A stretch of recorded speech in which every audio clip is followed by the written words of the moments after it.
Essa manhã nós teremos o Roger, para quem não conhece de uma maneira mais formal, o Roger casado com a Ingrid, né?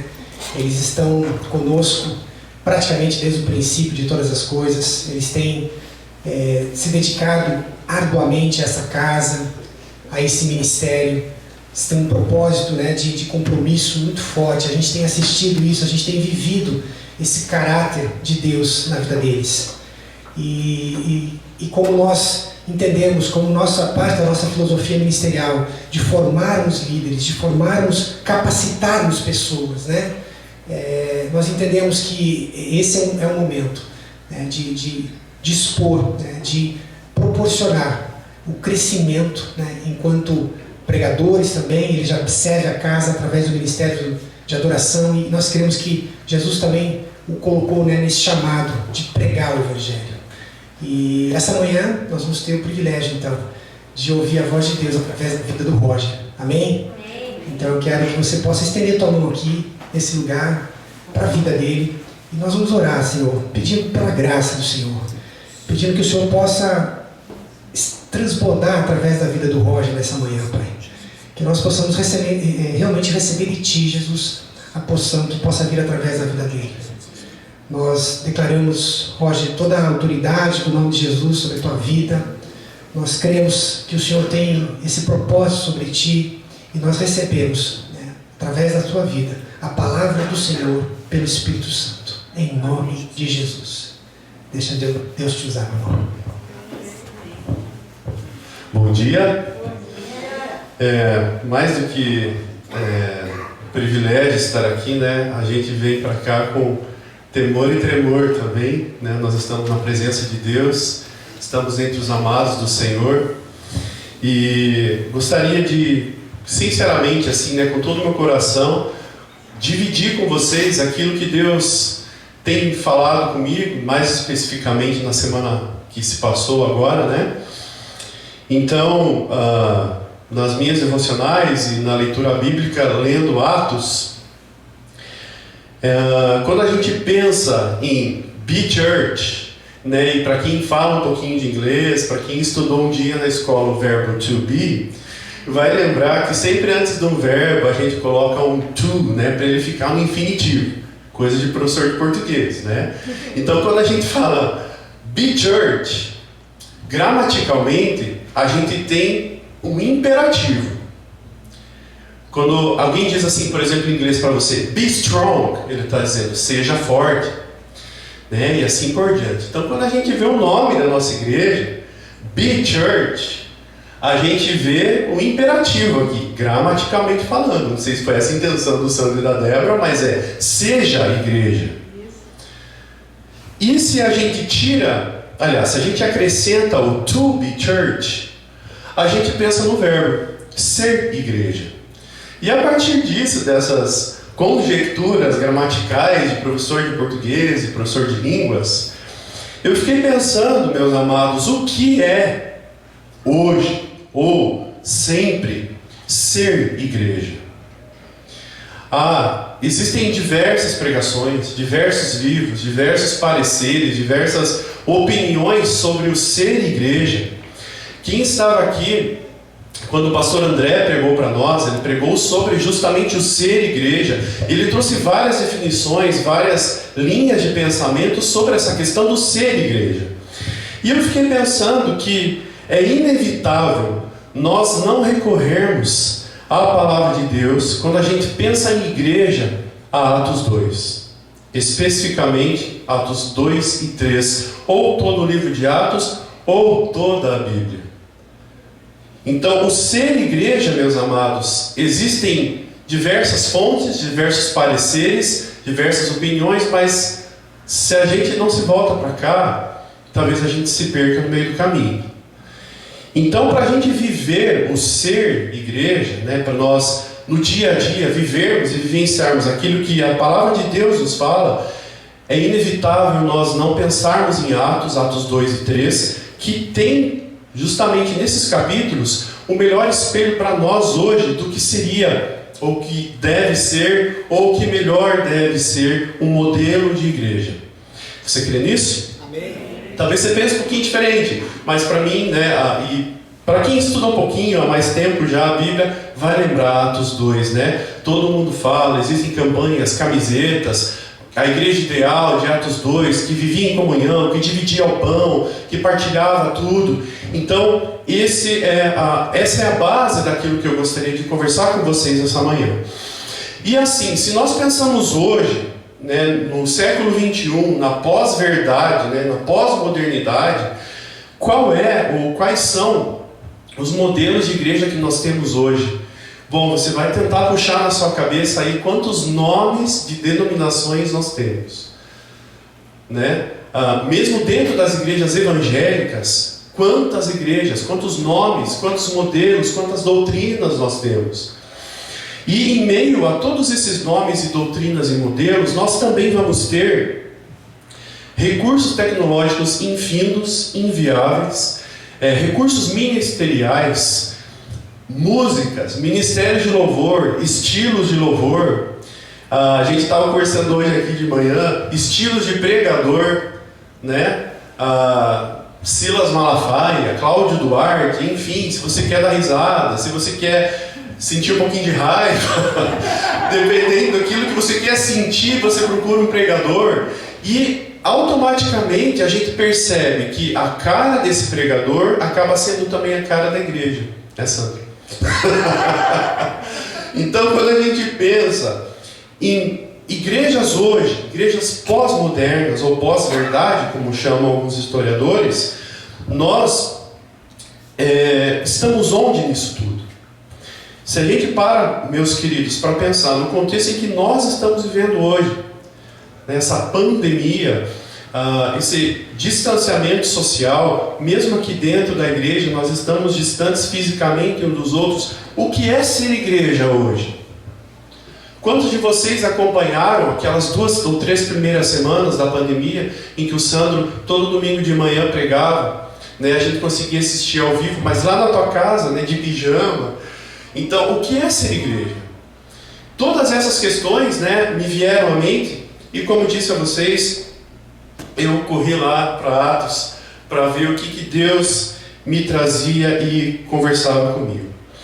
Bom, a igreja de Atos 2 é inegável o seu impacto hoje, desde que ela se estruturou, desde que ela começou. Então, por exemplo, reunir-se. Essa é uma das definições da palavra igreja lá, do grego, do latim, né? Então, ser igreja também é reunir-se, é estar junto, é estar em unidade. Então, o primeiro ponto que eu gostaria de ver com vocês é justamente esse. Antes, né, do primeiro ponto, só para vocês entenderem a minha linha de raciocínio, eu pensei da seguinte forma: quais seriam então alguns aspectos, ou alguns passos, ou algumas características então que nós não podemos abrir mão quando nós pensamos no ser igreja, tá? Bom, a igreja de Atos 2, ela impactou o mundo, impactou aquele contexto naquela época, impacta hoje, impacta as nossas vidas. Se você pega a palavra de Deus, eu desafio você na sua casa a ler os capítulos 2 e 3, você vai perceber o quão impactante é tudo aquilo. Alguns detalhes, né?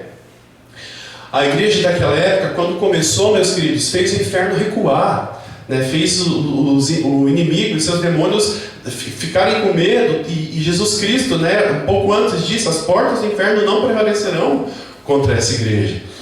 Também era cristocêntrica, era uma igreja focada em Cristo. Pense naquela época, né, no século II. Então, Cristo tinha acabado de vir, de passar por ali. Nós estamos no século 21, né? Então, 2100 anos depois, e naquela época eram só 200, então era tudo tão fresco. E, mais importante, aquela igreja perseverava na comunhão e nas orações. Então, o primeiro aspecto a conversar com vocês, que Deus colocou para mim, foi a questão da unidade. Então, quando nós pensamos em igreja, meus queridos, e a base bíblica para isso está em Atos 2:1 e 3:1, nós vivermos em unidade. Lá em Efésios, Paulo faz esse apelo para a igreja de Éfeso. Ele diz assim, não é? Andeis em unidade. E você já para pensar na profundeza prática disso, é andar em unidade. Né? Então não é algo estático, você não é unido e pronto. Quem é casado aqui sabe muito bem disso, né? No dia a dia que o casamento se constrói, não é na cerimônia de casamento, não é quando você assina o civil. E quanto mais nós falamos do relacionamento com Cristo, e quanto mais relacionamentos uns com os outros. Eu sou muito imagético, as imagens falam muito comigo e mexem muito comigo. Então vocês vão perceber que algumas imagens que eu trago, elas são muito significativas. Dá uma olhadinha nessas duas imagens aqui. Então a primeira delas, não sei se vocês conseguem ver direitinho, mas são pessoas ao redor de um formato de uma cruz. E a segunda imagem, que complementa a primeira, são aquelas mesmas pessoas formando uma cruz. E eu não sei se eu preciso falar mais alguma coisa sobre isso. Essas imagens, elas falam por si só. Então, quando nós pensamos em unidade na igreja, nós podemos dizer que a unidade não significa apenas estar juntos. E a gente tem vivido isso na marra, né? Que falta faz, ou fazem as reuniões de terça-feira, o próprio domingo mesmo, como faz falta, a gente não pode se abraçar, né? É difícil isso. Então, unidade é muito mais do que física. Ela, na igreja, é espiritual e é por meio do quê? Da cruz de Cristo. Cristo nos faz um. Amém? Porque aos pés da cruz de Cristo todos somos iguais. Né? Tem uma música dos Arrais que eles cantam, eles dizem assim: só a cruz esconderá o que você é. Ou a cruz talvez revele o que você é. Então, diante de Deus, a cruz é o que nos faz um, é o que nos traz a unidade. E qual seria o sentido verdadeiro da palavra igreja hoje, ou nesse sentido de unidade, não só física, mas também espiritual? É difícil nós pensarmos um modelo de igreja sem pessoas. A gente também ouve, né? Você é templo do Espírito Santo, o Espírito Santo habita em você, ou seja, você também é igreja. Mas igreja como corpo de Cristo, né? Romanos 12 fala disso, envolve pessoas. Então é inegável nós pensarmos, meus amados, que nós precisamos viver em unidade. E talvez a gente tenha que dar uma forçadinha mesmo. Uma forçadinha que eu digo não ser hipócrita, mas, por exemplo, mandar uma mensagem durante a semana, fazer uma ligação, visitar, chamar para visitar, chamar para um café na sua casa, conversar, correr junto, sei lá, alguma coisa que mostre que na prática, no andar, né, lembrando de Paulo, andeis em unidade, nos ministérios da igreja, enfim, participar e coparticipar. O que acontece quando nós não temos esse foco, esse primeiro princípio da unidade? Algumas consequências. Por exemplo, Mateus 24, Jesus alertando os discípulos antes de Jesus subir aos céus, ele disse o quê? Que nos últimos dias, o amor, o que iria acontecer? Iria se esfriar.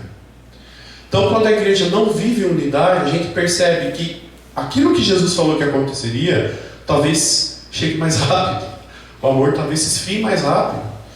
Outra consequência, meus queridos, é que lá em Atos 2,42, a impressão que dava era que o templo, a igreja, voltou a ser uma casa de comunhão, que antes talvez tivesse se perdido. E o que é comunhão, meus queridos? É uma comum união, é uma união comum, ou seja, todos nós aqui, nós temos em comum essa união, ou seja, juntos, nós aqui, você como pessoa, eu como pessoa. E também, o que acontece hoje é que por conta daquilo que nós vivemos em sociedade, muitas pessoas não têm vivido o significado da palavra irmão. E eu desafio você a ler Gênesis 13. Conta a história de dois irmãos. Muito famosa, né? Se você já pescou, parabéns. Se não, procura ler na sua casa depois. Mas ali em Gênesis dizia assim, tem no versículo 8 do capítulo 13, tem uma fala muito expressiva de um dos irmãos. Ele diz assim: Eu sou seu irmão, eu não posso viver em contenda. Olha só que bonito isso. Que lindo esse sentido. Ser irmão é não contender, não viver em contenda. A gente vai ter diferentes opiniões? Vamos ter. Nós vamos discutir? Talvez, espero que não. Nós vamos brigar? Espero que não, mas é possível que aconteça. Mas nós não podemos fazer com que esses 3 pontos se transformem em contenda. E o que é contender-se?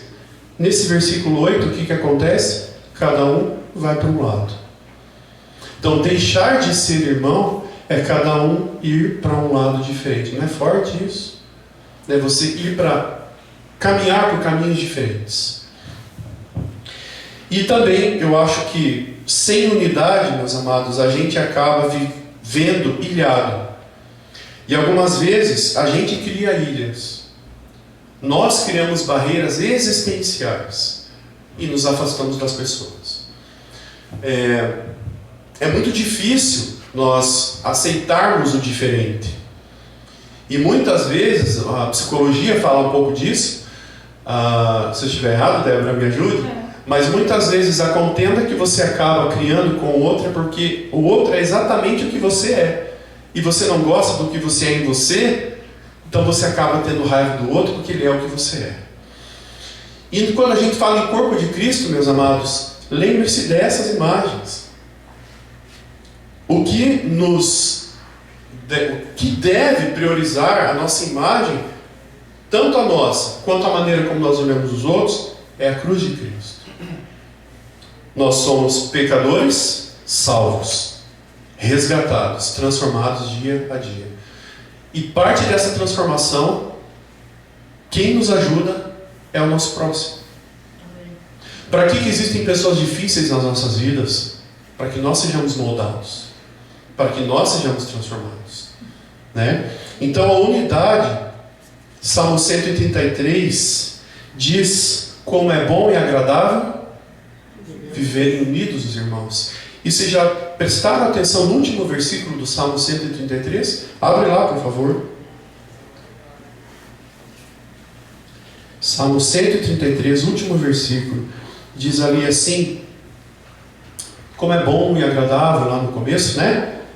E o Salmo termina dizendo, ali o Senhor concede a bênção da vida para sempre. Olha que lindo isso, meus amados. Qual é o fruto da unidade? Ter a bênção da vida de Deus em nós. Amém? Esse é o nosso desejo. Esse é o nosso desejo para a Big Church, né? Que a partir da unidade que tenhamos, Deus manifesta a sua vida para sempre em nosso meio. Amém?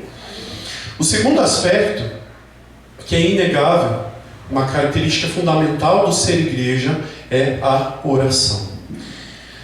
Se você conseguir lembrar, nós tínhamos a torre de oração às terças-feiras, às 18h30, lá na sede. Quantos aqui iam? Levanta a mão. Quantos já foram? Amados, era uma meia hora, mas que faz toda a diferença. Que fazia toda a diferença na minha vida, que fez toda a diferença nas nossas vidas, da minha e da minha esposa, naquela época. Como era precioso aquele tempo, aquele momento. Buscarmos a presença de Deus juntos como igreja. Muitas das terças-feiras, né, a gente chegava lá com o coração arrebentado. A semana já tinha passado só a segunda-feira, né, mas a semana já estava brava. E a gente saía dali mais leve. Por quê? Porque nós dividíamos o nosso peso com as pessoas que estavam ali, sem falar com o Senhor. Né, a gente chegava, às vezes, ouvia lá o Fernando tocando violão e cantando. Aquilo também, Fernando, me levava muito para perto de Deus. Deus abençoe tua vida e que você não esconda esse teu talento. E a ilustração é muito fácil, né, da gente pensar. Se eu tenho um saco de 5 quilos como peso nas minhas costas, e existe uma pessoa naquela reunião, e eu divido esse fardo com ela, já fica mais leve. Eu vou levar só 2,5 kg. Se eu tenho mais uma pessoa, se a gente tiver 5 pessoas, eu dividi 1 quilo para cada um, eu já vou conseguir andar um pouquinho com a cabeça mais levantada, talvez. Então a oração, meus amados, ela é a certidão de nascimento da igreja. Se a gente percebe lá em Atos 1,14, o que diz lá? Que todos se reuniam em oração. Todos se reuniam em oração. Pensa, né, Sandra e Débora? Todos, a igreja toda, reunidos em oração. Amém. Amém. Se a gente percebe Atos 2,1, se a gente percebe Atos 2,42, diziam lá 2,42, eles se reuniam em oração. Então, a certidão de nascimento da igreja é a oração. E por que será que a gente rasga essa certidão quando a gente nasce como igreja? Ou por que será que é tão difícil a perseverança na oração como igreja? Bom, o inimigo sabe disso. É óbvio que ele sabe disso. Então, uma das áreas que o inimigo mais ataca, se não na unidade, é na oração. A falta de oração, meus amados, pode trazer consequências terríveis para a nossa igreja. Ela pode trazer cultos apáticos, sem fervor espiritual. Por quê? Porque nós não buscamos a presença de Deus. Orar é falar com Deus, é dialogar com Deus. E como que nós pedimos as coisas a Deus? Como que nós pedimos a presença, a manifestação de Deus? Falando. Então, se nós não oramos, os nossos cultos eles são apáticos. E lá no Velho Testamento, em 2 Crônicas, existe um versículo muito famoso, muito conhecido para a igreja, de alerta para a igreja, que é 2 Crônicas 7,14, que diz o quê? Se meu povo se humilhar, orar e me buscar, então ouvirei dos céus, perdoarei os seus pecados e sararei a sua terra. Tudo bem que aquele contexto era um pouco diferente, era lá atrás, mas, meus amados, não é maravilhoso? Não seria maravilhoso se isso acontecesse hoje? Se em oração nós buscássemos a Deus, Ele ouvisse dos céus, perdoasse os pecados e sarasse a nossa terra. Amém. Nós vivemos uma doença terrível que tem consumido vidas. No começo até achava exagerado, mas quando pessoas próximas a você começam a morrer, você começa a ficar preocupado mesmo. Né? Então que Deus se manifeste e saia a nossa terra. 2 Crônicas 7,14, se meu povo orar. Segunda consequência, quando a gente não tem a oração na igreja, alguns pecados escondidos acabam não sendo confessados. Isso a gente vê lá em Atos 5. Como que nós confessamos pecados? Orando. Dons espirituais ficam estagnados. Porque a Bíblia também diz, busque com zelo os melhores dons. E como que você busca os melhores dons? Pedindo para Deus como? Orando. Prevalece o querer do homem. Quando nós não oramos, a nossa vontade prevalece. Por quê? Porque é simples, meus amados. Quando nós oramos, nós pedimos sempre a vontade de Deus e em nome de Jesus. Então não é em meu nome. Vocês já pararam para pensar nisso? A gente ora, é fundamental nós dizermos em nome de Jesus, porque não é em nome do Roger que eu estou orando. Né? Nós estamos selando aquele texto que a gente falou, a assinatura, quem assina é Jesus. Né? Então Jesus é o nosso intercessor, então é por ele que eu peço. Então a oração seria o segundo elemento essencial para nós como igreja. Vamos ver como é que está a tua memória. Qual que era o primeiro? Unidade. O segundo, oração. E o terceiro é o amor. Em Atos 3,6 a gente vê que o amor refletido ali nesse texto nos mostra uma definição diferente daquilo que talvez a gente pense em amor romântico, amor de irmão, amor filial e tal. Mas é quando as pessoas são mais importantes que as coisas. Definição interessante, né? O que é o amor? É quando você olha para as pessoas e elas são mais importantes do que as coisas. Isso é amor. Atos 3,6. Essa informação aqui eu não sabia. Eu busquei ontem, porque eu fiquei pensando, a Bíblia fala tanto uns aos outros, isso tem a ver com unidade, né? O primeiro elemento, mas 365 vezes aparece a expressão uns aos outros na palavra de Deus. 365, isso nos remete a quê? Aos dias do ano, quando não é o ano bissexto, né? Então você já parou para pensar que 365 vezes, ou seja, uma vez por dia, em um ano, a palavra de Deus diz: uns aos outros. Ou seja, é impossível viver sozinho. É impossível só se amar. E se a palavra de Deus registra 365 vezes e faltou uma quando é ano bissexto, talvez seja para você se amar também.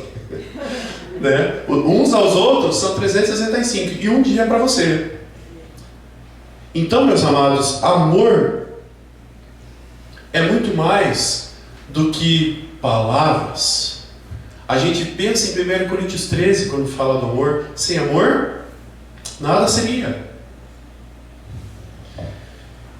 O que o amor tem a ver com Atos 2, Atos 3 e com isso que eu estou falando? Bom, se vocês pegarem depois em casa e estudarem, vocês vão perceber que lá em Atos 3, Pedro e João estavam à porta do templo e havia um mendigo que estava pedindo esmolas.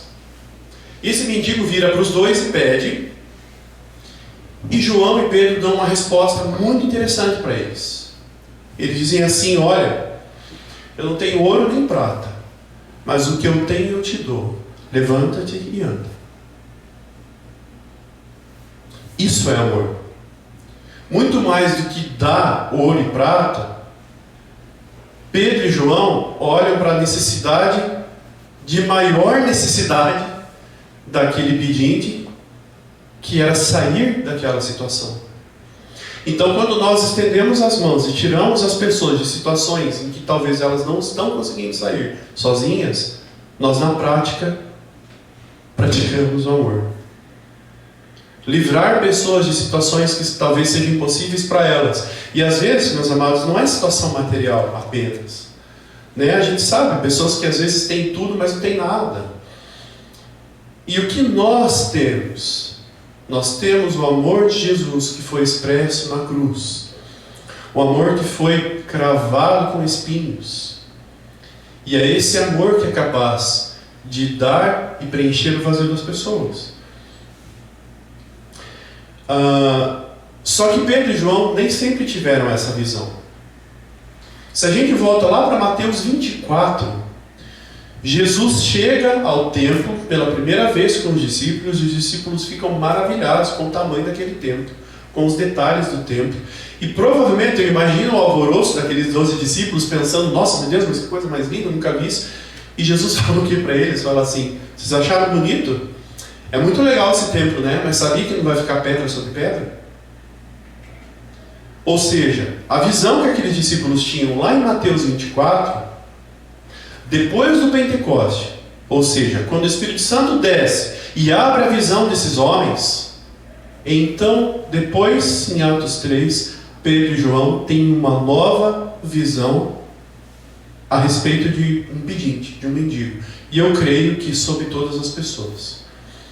Então, meus amados, essa perspectiva do amor, desse tipo de amor, de um amor que olha para as necessidades das pessoas, identifica essas necessidades e ao mesmo tempo se compadece e traz solução, é um amor que provém do Espírito Santo de Deus. Quantos querem esse amor? Amém. Amém. E em resumo, meus queridos, a gente tem mais visão para as coisas ou para as pessoas? Num primeiro momento, nós olhamos para quê? Focar no necessitado, no mendigo, ou na necessidade dele? Qual é a tua visão? Qual é a nossa visão como igreja? Sob qual lente nós enxergamos as pessoas? Vocês já pararam para pensar nessa situação, nessa cena? Como que um artista enxergaria aquele mendigo? Como que um fotógrafo enxergaria? Como que um sociólogo, um psicólogo, um médico olharia para aquele mendigo? Um assistente social? Como que nós devemos olhar como igreja? Bem, é muito simples, pela perspectiva de Jesus. Jesus sabia que ele seria crucificado, e Jesus sabia olhar assim para as pessoas. Então a foto ficou um pouco cortada, mas essa é a perspectiva que nós como igreja devemos ter ao olhar para as pessoas. A perspectiva da cruz de Cristo.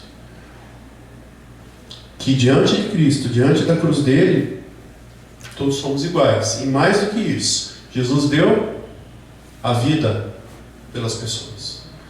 João 14 é uma das passagens mais lindas que tem na Bíblia. Ali Jesus Cristo intercede por nós. Ele pede ao Pai que nós sejamos um também. O primeiro eu falei sobre unidade. O segundo, oração. O terceiro, a perspectiva do amor. O quarto e penúltimo passo, superação. Meus amados, a igreja, ela deve dar além daquilo que é pedido. Nós devemos superar as expectativas do mundo, da sociedade, das pessoas. Por nós mesmos? Não, para a honra e glória de Deus. Para que as pessoas enxerguem que o Senhor é soberano. E eu pergunto para você, qual é a medida do ser igreja? Qual é o limite que nós devemos ter? Tudo bem, a palavra de Deus diz, Judéia, Samaria e os confins da terra, esse é o limite? Bom, em Mateus 5,20, a gente tem uma resposta bastante interessante. Mateus 5,20, Jesus diz assim, a sua justiça deve exceder a dos escribas e dos fariseus. Se você vai lembrar, nós tínhamos alguns grupos de pessoas ali na época de Jesus, os escribas, os fariseus, os saduceus, e eles tinham algumas perspectivas, algumas práticas da Bíblia, e Jesus Cristo nos incentiva a que a nossa justiça exceda a dos escribas e dos fariseus. A dos escribas, eles eram estritamente o que está escrito. E os fariseus não viviam aquilo que pregavam. Então, que medida deve ser a nossa justiça?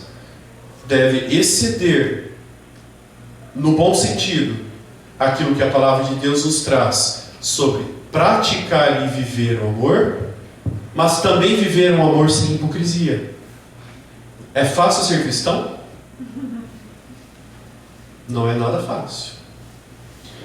Mas superar, meus queridos, superar a justiça é mais ou menos assim: se o mundo pede pão para nós vamos dar pão para essas pessoas, mas também nós vamos alimentá-las com a palavra de Deus.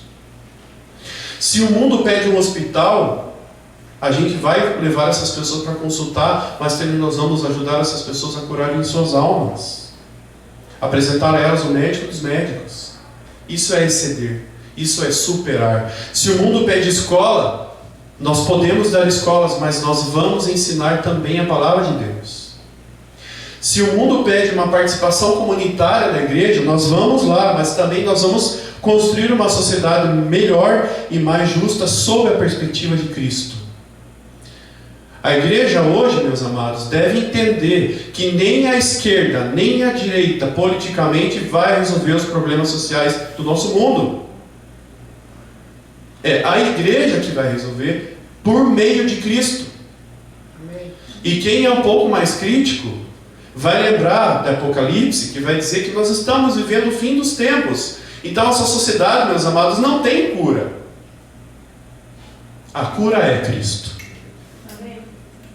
Né? E nós como igreja precisamos fazer com que as pessoas entendam isso.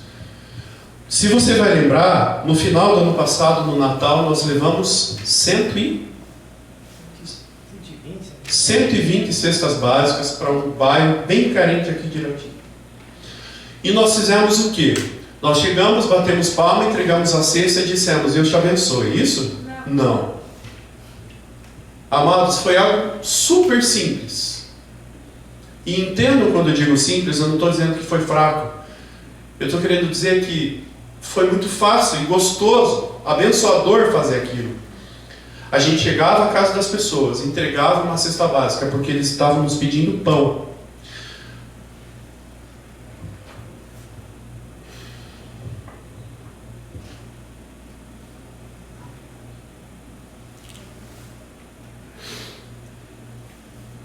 Mas eles também imploravam salvação, por ajuda emocional, espiritual. Então, suprir as necessidades físicas deles foi fácil. Nós conseguimos ganhar 120 cestas, mas chegar a casa e ouvir pedidos de oração daquelas pessoas é o que nos faz ser igreja. É o exceder, é o ir além, né? É nós virarmos para as pessoas e dizerem: olha, a gente não tem ouro nem prata, a gente tem uma cesta básica, mas aquilo que tem mais valor para nós vamos te dar.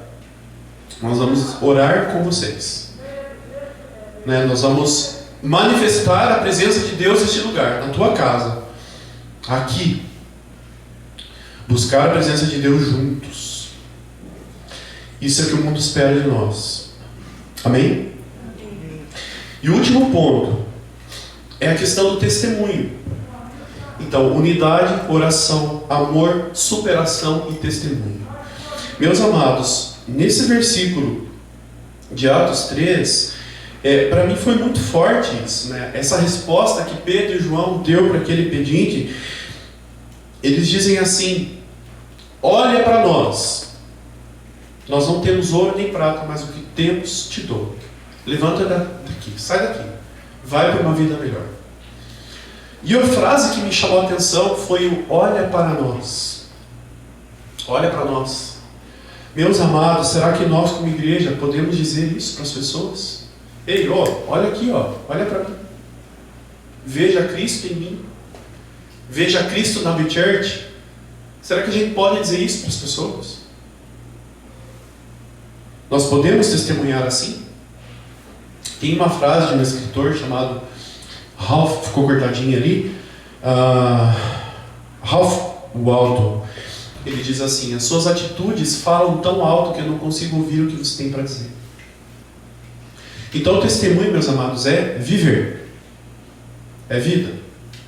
A gente pode falar, testemunhar, pregar, mandar áudio, mas as pessoas vão ouvir as nossas ações. As pessoas vão entender, vão viver, vão enxergar aquilo que nós vivemos. E meus amados, eu digo, não sei se vocês têm essa sensação, mas se você chega a algum lugar, se você não é identificado como cristão, mas você se identifica como cristão, parece que todos os holofotes do mundo abrem sobre você. E as pessoas abrem os olhos e olham as suas atitudes. Algumas querendo ver você cair. Algumas querendo ver você vacilar. Mas outras esperando ver a diferença que as pessoas sabem que os cristãos têm. Nós somos atacados, nós somos rotulados, nós somos humilhados. Hoje ser cristão, para muitos, para a maioria, é ser ignorante. É ser eleitor de Bolsonaro. Ser cristão hoje é ser a favor do aborto. Ser cristão hoje é ser terrível. Muitos nos olham desse jeito. Mas que talvez a gente possa mudar a pergunta, né? Olha para mim mesmo, porque você não está me vendo. Eu quero que você veja a Cristo. Mas, amados, esse é o maior desafio do cristão desde o dia que você disse sim para Jesus. Viver Cristo. Que Cristo cresça, que você diminua. Que Cristo cresça e que eu diminua. E que as pessoas olhem a Cristo e não a mim. É fácil? É quase que impossível. Mas nós temos o Espírito Santo de Deus. Nós temos o Senhor Criador soberano sobre os céus e terra para nos ajudar. Então, eu não sei se vocês conseguem, acho que sim. Eu achei muito lindinha essa ilustração, né? Do versículo ali, de Atos 3:6. Então, eu não tenho ouro nem prata, mas o que eu tenho te dou. Então, eu estou te dando Jesus. Amém? Amém. E o mais importante, meus queridos, diante de tudo isso que eu falei, tudo pode ser vazio, hipócrita, não trazer resultado nenhum se nós não tivermos em nós, na nossa igreja, a presença de Deus. Ela é toda a diferença. Quando eu disse no começo que o modelo de igreja estava da Bíblia toda, não só em Atos, lá em Êxodo 32, quando o povo começa a se reunir e buscar a presença de Deus, que naquela época Deus descia mesmo, a presença de Deus, o Shekinah de Deus vinha. Quando as pessoas começavam a se reunir ali, a presença de Deus era ansiada. As pessoas ansiavam pela presença de Deus, era aquilo que movia aquele povo daquela época. E chegou um momento em que Moisés sobe até um monte para buscar a presença de Deus, para interceder pelo povo, para conversar ali com Deus e representar o povo. Só que Moisés demora um pouco. E o povo não sabe esperar. O que o povo faz? Pega o ouro das pessoas que estão por lá, derretem o ouro e fazem um bezerro de ouro e começa a fazer o quê? Adorar o bezerro de ouro. Quando Moisés desce e percebe aquilo, pensa, Moisés estava na presença de Deus e o povo adorando o bezerro de ouro. Moisés volta a falar com Deus. Deus desce, fala com Moisés, mas antes disso Moisés orou intensamente. Versículo 7 lá de Êxodo 33. Então Deus vem, fala com Moisés e fala: então agora desce, Moisés, vai lá com o povo.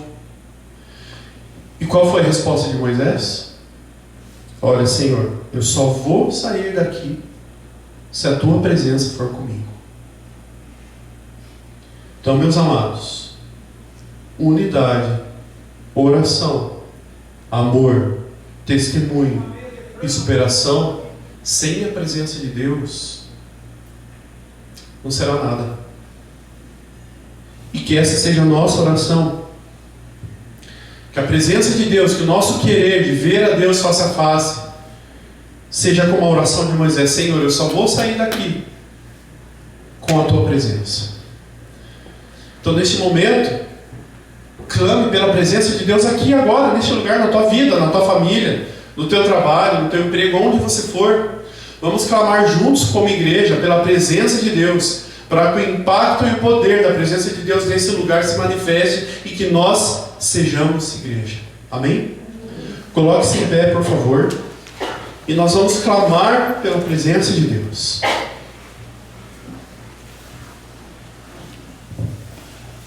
Que a presença de Deus seja o que nos faz ser igreja de verdade e que, pelo Espírito Santo, em nome de Jesus, nós vivamos em unidade e amor, oração, testemunho e superação, dependentes da presença de Deus e da sua graça. Amém?